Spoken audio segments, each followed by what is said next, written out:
In this video, I would like to overview the Chapter 14 Poultry Purchasing Assignment.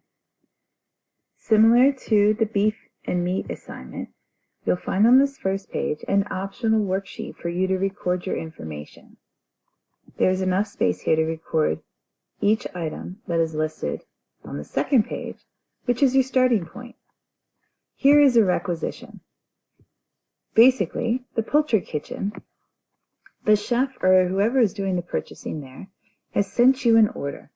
They said they would need these items brought to their kitchen by April 13th of 2020.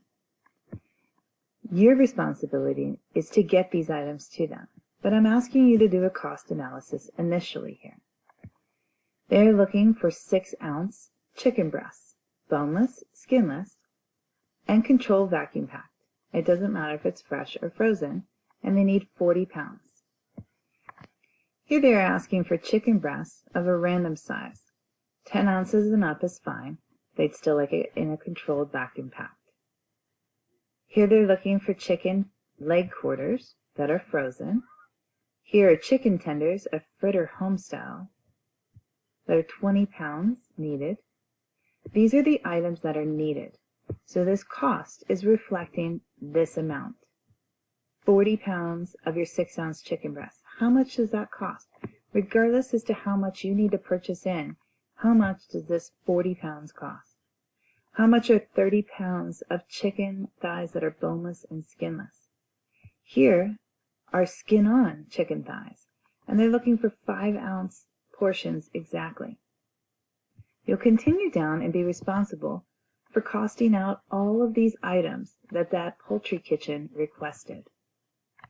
Then you'll total this up here to see how much are all of these products worth that are moving into the poultry kitchen. Now on the third page, this is your purchase order. Your purchase order is the actual order you're placing with your purveyor, in this case Sysco.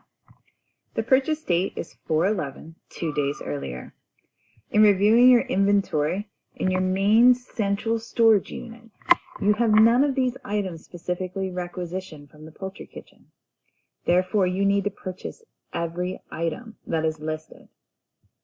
You will have to purchase full cases. Your first item should be those 6-ounce chicken breasts with the UPC code indicated on the Sysco pricing guide. Then your case size, the cost of that case, and the number of cases needed. If it is 1 case, you will simply just take the case cost times 1 to get your estimated cost. Any other number, you would do the same process. Your case cost times 2 to get your estimated cost if you're ordering 2 cases. Again, you will need to order every single item that is listed on that requisition sheet. The idea here is that you are bringing in all of these food products into your main storage area, and then you are going to issue out, you're going to transfer items to this poultry kitchen. You need to total the cost up here. This is the same as what the invoice will show. This is what you are writing a check out to Sysco for. On the last page then is the concept that you are buying in cases of poultry items, and yet you are only issuing partial cases.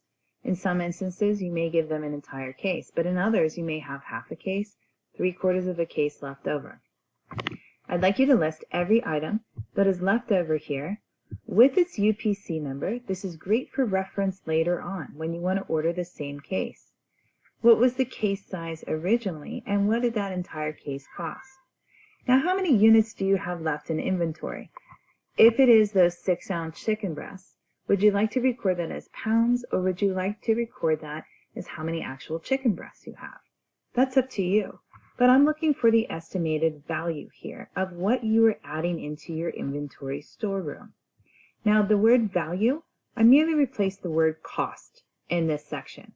I look at the total amount that these products are worth is of value to me at this point. I've already paid for it. It is an asset. It is not a cost anymore. It is something that I own and value extremely and can make money off of. Again, it is one of our most valuable assets, our inventory that we have. And we'll talk about that in future weeks here. So what I'm looking for you to do is include all of the estimated values and total that up at the bottom. Now realize this is the value of the products being added to inventory. So ideally, I should be able to take my invoice total from my purchase order at Sysco minus the food that I am issuing out to this poultry kitchen. So Sysco invoice minus what products are going to the kitchen should give me the total value of the products going into my inventory storeroom. Now you're ready to get started with your purchasing assignment for this week. I will include a few additional videos with some examples of working out this assignment to get you started. As always, please reach out to me directly via email at arpatty@hack.edu with any questions. Thank you.